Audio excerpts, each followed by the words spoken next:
Alright, ladies and gentlemen, we are of course currently in Luna 4, which with the release of Columbina and Zibai, of course did, give us a decent few meta shakeups. We also had Doran in Luna 3, as well as some buffs to some old characters, so I'd say that it's about time to change up our tier list. The last one came out about 3 months ago. So you know what, why not go ahead and update it? So once again, this is a free-to-play C0R0 tier list. When it comes to team investment, we are going to be considering mostly best-in-slot teams, unless they're very expensive to get. For example, someone like Xiao, he is definitely not going to get any favors from just how expensive his best-in-slot team is. And then, we'll consider stuff like how many times characters have rerun, stuff like that, how close did they release to the DPS they released with, stuff like that. So yeah, that's going to be our criteria for the time being. I'm sure things will be more clear as we go along, but with that being said, let's hop right into it. But real quick, if you don't pull any Genshin characters, then I have the perfect thing for you, and that's the sponsor, Lootball.gg. You can use Lootbot to top up on your favorite games like Genshin Impact or Honkai Star Rail and save up to 25% with special great value offers such as the 6,480 Genesis Crystals pack available for the first week of the new version, guaranteed character and rerun bundles, and the all-in-one bundle, which now applies on Xbox and PS5 as well. And with the release of the Miliasha Wonderland, you can also top up Chrono Nexus directly on Lootbot. When I decided to buy one of my friends a Welcome Moon, all I had to do was enter in their UID and region, and I received the purchase in literally less than 10 seconds. Creators like DuckTV and Jello Impact are also collaborating with Lootbot, so they are trustworthy, and they also have thousands of positive reviews on Trustpilot. Also, new users can get 10% off, and returning users can get up to 8% off in the first week of the new version. So be sure to check out Lootbot with the link in the description. Back to the video. Well then, getting started with the tier list, let's go ahead and rank 2 of our standard banner DPSs. I don't want to spend too long on them. I've done multiple tier lists, so D-Luke, D-tier, Keqing, D-tier. They don't really have too much going for them. I don't think any of the new additions have made them any more appealing to play. Maybe they've made them slightly better, but not any more appealing. And then moving onwards, we do actually have a character who has changed up in their placement, and that is going to be Klee. Klee was previously in the F tier for just how clunky she was and how low her DPS numbers were. But now I actually think she's probably a better pyro DPS than both D-Luke and especially Yoimiya. So we're actually going to go ahead and put Klee in the C tier. I'm not sure if I'm maybe overestimating the buffs. Of course, I am never going to be putting Klee, so this is kind of just from what I've heard as well as my speculation. But yeah, I think Klee possibly belongs in the C tier. And honestly, I think I might go ahead and put Venti there as well, because now his DPS role is a bit more viable. But I feel like there are just other units I'd rather to run than Venti. Although maybe I'll change his placement going up, because to be honest, I just haven't really seen much Venti DPS stuff. So maybe as I go along, I'll change my opinions on Venti. But I think for the time being, I'm gonna put him in C tier, and I don't want to say too much because like I said, I am no Venti expert. Next up though, we have Child and Child.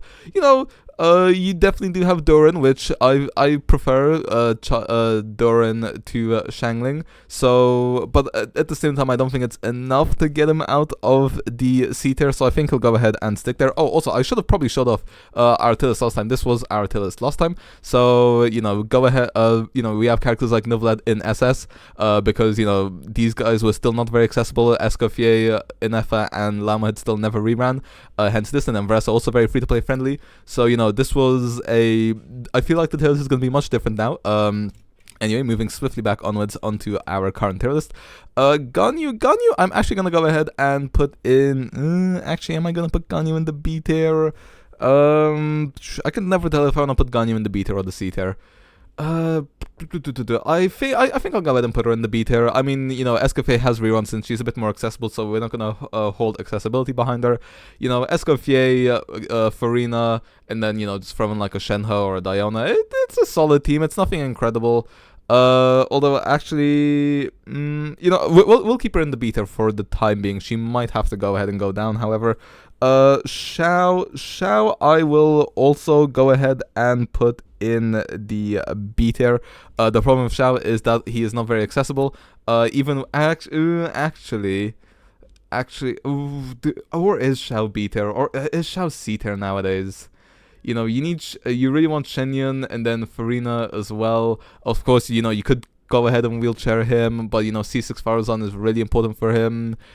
I think I'll just about stick him in the B tier. You know, he has a very strong AoE DPS. I feel like there are less strong AoE DPSs than there are strong single target DPSs. You know, Nuvlet, Movika come to mind. Flynn's has solid AoE, especially with Sucrose. Nephra's AoE damage is also pretty solid. So, actually, you know what? Xiao's niche of being an I think Xiao has to go down to C tier. I think I'm gonna put Xiao and Venti next to each other. Yeah, I'm pretty sure that's what I'm gonna have to go ahead and do. Yeah, I've been putting Xiao has slowly fallen from A to B to C in my tier list, and it's honestly so sad. But honestly, needing a C6 Farazan, I just honestly can't defend it. It's such a pain. I've been playing since before Farazan released, and mine is still only C2, which is crazy. And I have pulled on 2 Xiao banners. I have spent 240 No, I've spent 320 pulls on Xiao banners, and I have a C, and I pulled Shenyun, and I still only have a C2 Farazan. So you know what? Xiao, I love you, but unfortunately at this point he's benched on my account, and I just can't really think of any use cases for Xiao. We also have Varko coming up, another Animo DPS, so I think Xiao's gonna have to be in the C tier for now. Maybe I'll change my mind in the future, but I don't see that happening, so he's gonna have to go ahead and hop into the C tier.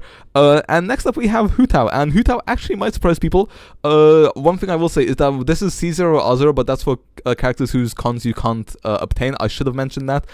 Characters for Xiao, characters like Klee, Xiao, Child, Ganyu, I can consider that early constellations, and the character that changes the most for, in my opinion, is Hu Tao. C1 Hu Tao is honestly still a beast. Double DPS with Shalonen, Farina, Yelan still feels good to play in the year 2026. Of course, you know, you could do some shenanigans with like Columbina, Inefa, stuff like that. So honestly, I'm gonna go ahead and put Hu Tao in the A tier. I think she is the best aged character in all of Genshin, in my humble opinion at least. But next up we have Eula, who is unfortunately perhaps one of the worst aged characters in Genshin. I'm gonna go ahead and have to put her in the F tier. Like I said previously, she was joined here with Klee, but Klee has left her behind, and you know, getting C1 on Eula will not really do you many favors in my opinion. Just the way that she works doesn't really work in the current metagame of Genshin. But next up we do have Ayaka, and Ayaka is, I think I'm gonna go ahead and put Ayaka in the A tier. If I were to put Ayaka in the B tier, I think I'd have to drop Ganyu down to the C tier. But Ayaka, you know, once again, Farina, Escoffier, and then Shenhe, you can grab Ayaka C1, doesn't really do much. Shenhe C1 though, actually pretty solid.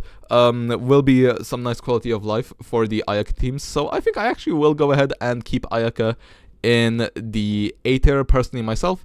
Next up, however, we have Yoimiya, and Yoimiya was previously in the D tier, but I think we're gonna have to go ahead and put Yoimiya in the F tier now. I still rank D-Luke slightly higher than Yoimiya. I feel like he has a bit more team options, and then yeah, Klee, especially you know, C1 Klee I think is better than Yoimiya or D-Luke C1, even D-Luke C2. So yeah, unfortunately, Yoimiya is gonna have to go ahead and join Eula in the F tier. It's honestly painful to see. I feel so bad for Yoimiya mains. I wish the best for all of you, genuinely. Next up we do have Ito, and Zebai just released. So is Ito an F tier DPS? I don't know. I think for the time being I'll put him in the D tier, but I can definitely see the argument for putting Ito in the F tier nowadays. This guy doesn't really do. Technically, you could put all 5 of these guys in the F tier.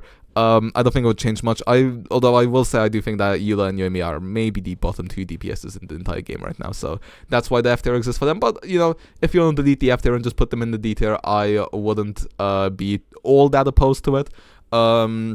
Next up, people consider Yae main DPS. I don't really consider her a main DPS.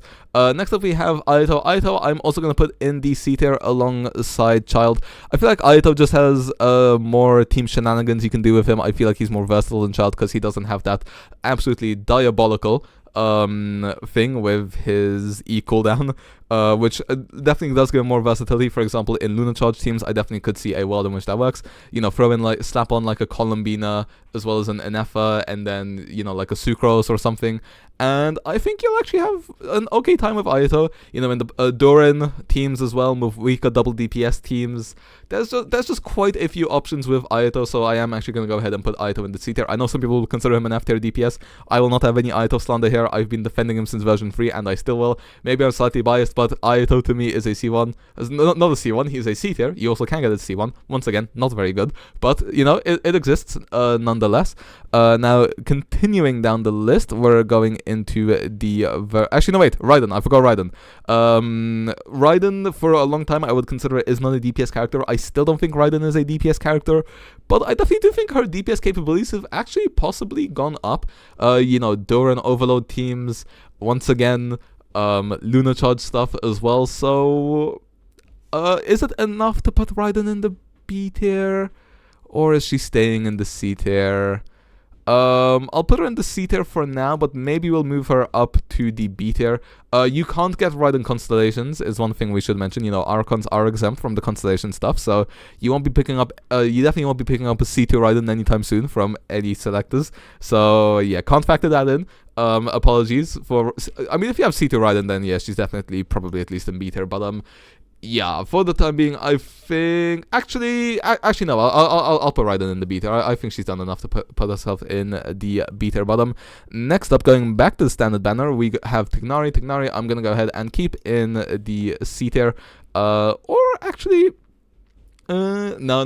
Tignari's in the C tier. His constellations are easier to get because, you know, we've had 2 standard 5-star selectors. You can also pick him from the constellation stuff. So, you know, Tignari, we'll keep him in the C tier for now. You know, he's not harming anyone. Well, he does a little bit of harm to enemies, not too much, but he does a decent bit. Someone who I definitely wouldn't recommend for free-to-plays is Sino. I'm going to go C0R0 Sino. Even C1 Sino I would still consider in the D tier. I also wouldn't really try stuff out with him with the new non-crime mechanic, so yeah, he's gonna go ahead and stay in the D tier. Also, we have Nilo. Nilo, you know, she got a decent buff. Where, not Amber. Where did I put Nilo? Okay, no, she's definitely not in the F tier. Definitely not. You know, she got a decent buff with Llama's release. I just feel like there's probably slightly better uses for Llama, but I still think Nilo pretty solid in AoE. I'd probably go ahead and put her in the B tier myself. You know, team comps, Llama just very, very strong, and definitely against some bosses in the I was gonna say Memory of Chaos, not Memory of Chaos, Spiral Abyss. You know, Nilo definitely does have her place. For example, thinking about that crab boss, who I absolutely hate, you know, having Nilo on my account just for him would have made my life a lot easier. But anyway, next up we have Scaramouche. Scaramouche has some decent team flexibility. I'm gonna go ahead and put him in the C. You know what, the Animo boys are in C tier. I hope they're happy together. Kazuha isn't the DPS, and so luckily the DPS Animo boys are in C tier. 5-star ones at least. So yeah. Yeah, Scar, I used to consider Shao to be better than him, but nowadays I feel like we have much better AoE options, so Shao's kind of lost his niche of being a strong in AoE, so now he's just another Animo DPS, and I wouldn't rate the Animo DPSs all that highly currently. Maybe Varka will change stuff, we'll have to wait and see. Anyway, next up we have Al-Haytham. You know, Llama's usable with him for sure. I don't think it's enough to move him out of the B tier. I still find it crazy how he was considered a top 3 DPS and now he is a B. And that's back in version 3. It's not like back in version 1. That's back in version 3, which, okay, to be fair, this rate is forever ago. But yeah, I personally, I'd put Al-Haytham in the B tier. You know, solid all around. Next up, we take a decent leap into version 4, and version 4, honestly, I feel so bad for Linny. If you guys saw my Genshin Regret tier list, I completely forgot that Linny was a character. I just went past him and I only remembered him at the end, and even then, he went in the I don't own and I'm not going to pull tier, so I feel bad for him, and also he was previously in my A tier. But I think I'm putting Linny down to the B tier. I'm so sorry, Linny mains. I swear I don't have anything against you, okay? I like Linny as a character. I respect all of you a lot, but unfortunately, Linny is gonna have to go ahead and go in the B tier for me. I'm sorry. I just feel like other characters have aged slightly better than him, especially. You know, we can get other characters C1s as well. Can't really get Linny C1. You know, if we had C1 Linny, then he'd probably stay in the A tier. But yeah, I think Linny's gonna have to go ahead and stay in the B tier. Next up we have Risley, who I'm also gonna be putting in the B tier. I do rate Risley higher than Ganyu, so you know, if you were to put Ayaka in the B tier, then I'd probably move Ayaka to B and then Ganyu to C, and then have Ayaka and Risley in the B tier. I feel like Risley is slightly more flexible. You know, you can also play him quite well in melt teams as well. For example, dual DPS with Mavwika, or you can just use Mavwika not even for dual DPS purposes, but just for melt purposes. So Risley can melt, or you can use Shangling, or you can use Doran. So yeah, I feel like Risley in a decent spot, although his C1 is definitely favored. You know, maybe he could even go up in the A tier if you could get Fontaine C1s for free. Although I'm sure they would exclude Nivlet from that list, but yeah, definitely Risley for me personally in the B tier. Once again, maybe slightly biased because I do love myself a bit of Risley. Nivlet is a character who, unfortunately, since its release, I've considered an SS tier DPS, and now is the first time ever I'm going to be moving Nivlet down. He does have very, very strong teams. He's so good for free-to-plays. The reason why I put him over the other DPSs who are stronger than him last time is because he was more free-to-play accessible.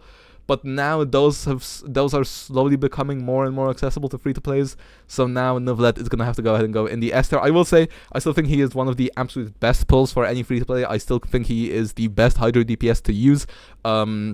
So, you know, it still is, for me, definitely top 10 DPS in the entire game. We're looking at around the top 7, top 8 range. I'd say probably top 7, personally speaking. But, you know, we have cryo teams you have dual DPS cryo team with Escafé Skirk. You can run Escafé Sitlali. You can run Enefa, Luna Charge. You can run Llama, Hyper Bloom. You just have so many options with Nivlet. Dual DPS Mavwika as well. So, yeah, Nivlet team building is just incredible. I think he is one of the most fun characters when it comes to team building. You can just slap on anything with him and it absolutely works. You know, there's the whole meme of everything is a Nivlet buff in this game, so Nivlet's still in the S tier, but sadly not in the SS tier anymore. Navia, I will still be putting in probably the A tier. I still rate Navia quite highly. I can see why some might drop her down to the B tier after Zeba's release. I don't think she's the premium Geo DPS anymore, and I actually think that what I will say though is that one might say that because of the lunar reaction push that you might actually want to push Navia down, but Navia is actually pretty damn solid if you want to run her alongside Columbina and Nefa as well. I do think she is one of the better drivers for that, just because she is a Geo character, so she won't be getting in the way of any reactions. So, you know, you got Luna Crystallized, you got Luna Charge. So yeah, actually I wish I had Navia because I feel like she'd be really fun to test out nowadays, but oh well, sadly I don't. That was my first ever Chi-Chi I got instead, so yeah. Anyway, moving swiftly onwards, Arlecchino. Arlecchino is a character who I would still consider in the S tier. I still rate Arlecchino probably higher than a C1 Hu Tao. Once again, team options pretty solid, especially Overload with Durin. But then even then, you also have melt teams. I actually like running Kaya alongside Sitlali. You could run like Escafier Sitlali works as well. But you know, Sitlali very strong for Arlecchino. Also has rerun more than once at this point, I believe. So, you know, definitely more accessible than she used to be. So Arlecchino still in the S tier, so still very, very strong pyro DPS. If you don't like Mavwika, then I definitely would recommend pulling for Arlecchino. Although maybe that might change if Alice turns out to be another premium pyro DPS. But yeah, for the time being, still S tier for Arlecchino. Anyway, going down once again, Clarand, we're gonna go ahead and slot her in with Navia. I think, you know, I used to consider both Clarand and Navia S tier characters. I could see the argument for Clarand maybe going down. Although, you know, Durin is a solid team option for her. You can run Luna Charge once again. You can still run Aggravate, although I think Aggravate is probably her worst team at this point. You'd sooner go for Overload or Luna Charge. You know, the Electro Charge teams are falling off, but then they released Luna Charge at just the right time. And then the Overload teams with the Mavwika dual DPS team was strong. The Durin DPS team is strong as well. So I'd still go ahead and put Clarand in the A tier. Next up we have Mualani. Mualani is a character whose gameplay I really do not enjoy, but I think strength-wise at least I'd just about put her in the A tier. I think she has benefited from the Hexrai buffs, because now Mona Sucrose is a pretty strong core for her actually, and then, you know, you can just run a Pyro Applicator, say a Mavwika, say a Dora and stuff like that, Shangling if you want. So, you know, her team building isn't overly egregious. I feel like after the Hexrai buff, she probably now finally has a clearly defined best in slot team. Honestly, maybe I'll give Molani another shot nowadays, because my main beef with her was I just didn't enjoy any of her team building. But now that might have actually changed for once. Now it will just depend on how I feel about her gameplay nowadays. Because although it was fun when it first released, it got very annoying very, very quickly. And we're gonna go ahead and slot in her compatriot Kenichi as well. Kenichi just overall pretty strong. Dendro DPS, although we only have 3 in the game. Well, technically 4 if you include Tignari.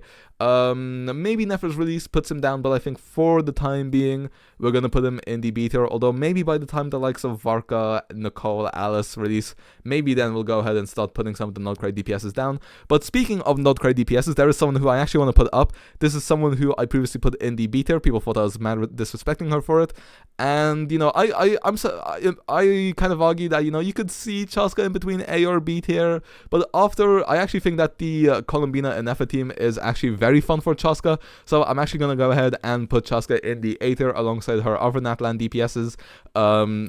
So yeah, actually Chaska fans, you got what you wanted. Unless you think she deserves the S tier, which I can still understand, but I think for me personally, I'd go ahead and put Chaska in the A tier. That was definitely the one I got in the comments. I got flamed in for the comments the most, which, at least everyone kept it respectful. So, appreciate that. And I have come on your guys' side, although that is partly due to the influence of Columbina and Nefa.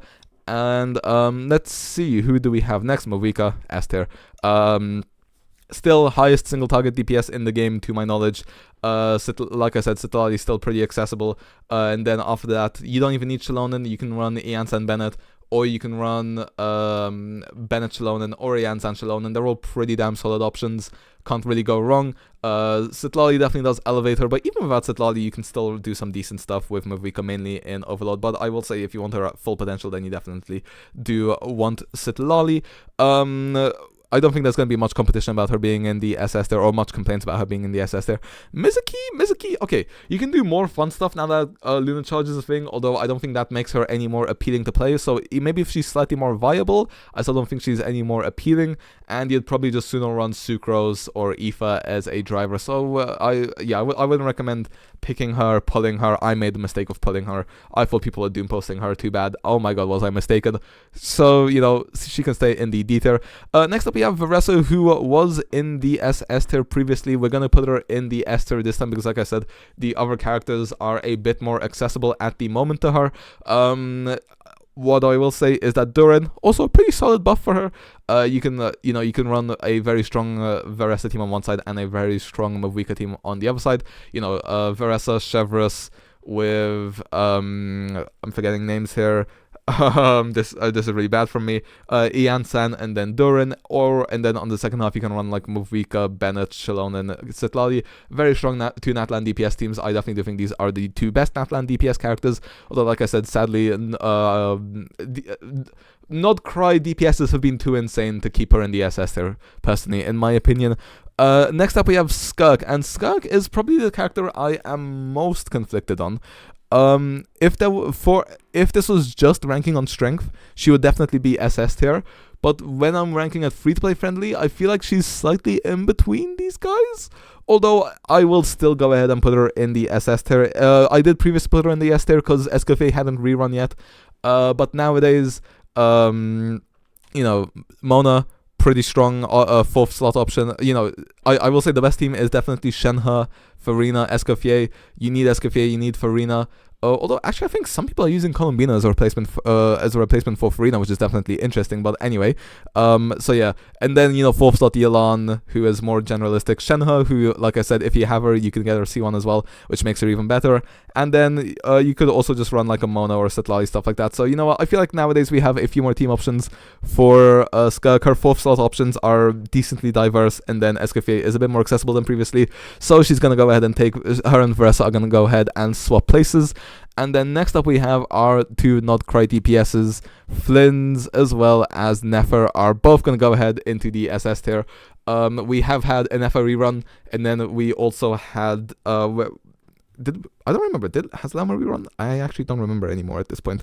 But that's besides the point. What's more important is that Columbina is here. So nowadays, even if you don't have an Nefer or Llama, they're still pretty damn strong. You only need one of those other 5-stars to make them very strong, and then if you want them to be the best DPSs in the game, then if you get both, then they are just absolutely incredible. And we can go ahead and put Zibai in the SS tier, in my opinion, as well. I feel like, or are we gonna put her in the S tier? I don't know. See, she definitely really does like Columbina. Although the one good thing about her is that, yes, is Eluga C6 very good for her? Yes. But is Eluga C2 also very good? Yes. And Goro C6 also on banner. Aino also on banner. Literally, her banner is her best in slot team, and that's full 4-stars.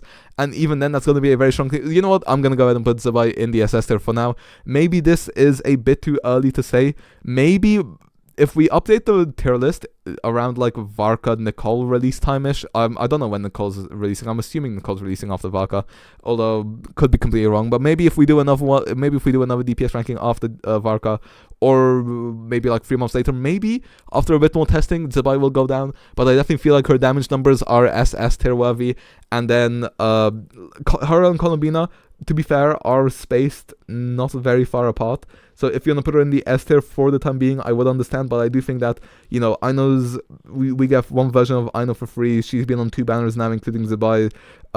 Goro is a decently old character, and he is on banner. And then Eluga, although his C6 is very good, you can deal without it. C0, C1, C2, all pretty solid options. So yeah, I will personally go ahead and put Zibai in the SS tier.